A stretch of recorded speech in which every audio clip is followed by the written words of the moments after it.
A day in my life as a research assistant. Day 2 as a research assistant. I arrive at school around 7:39 a.m. and the school is very peaceful not until... Graduate ka. Gako kung ilon ka ba? Ano na? Three little friends.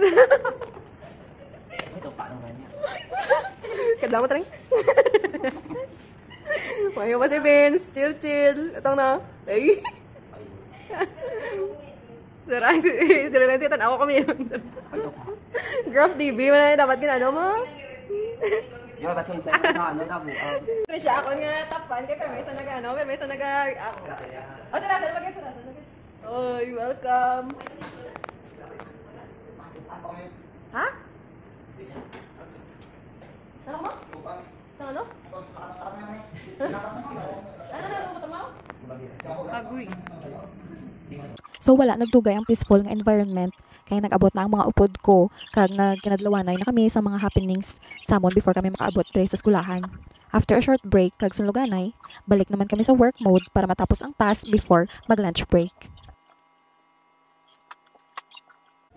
Second day, we will meet with the campus administrator for a courtesy call, guys. Yeah, the gang.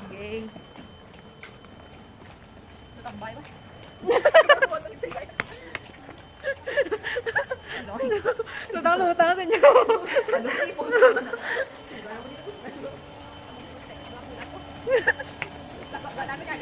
Gani, aircon pa.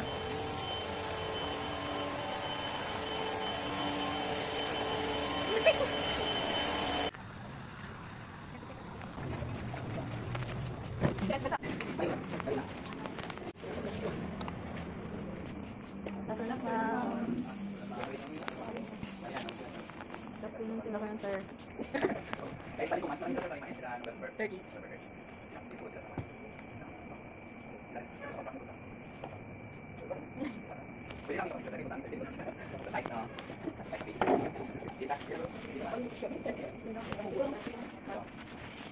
After our courtesy call and picture taking with the campus director, we went back to our room to finish our task.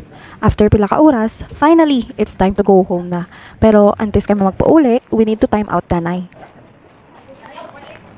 Pag time out ko, nakita ko si Ma'am Hana. Siyempre, chika-chika anay, kaya damo pa man ka-time out.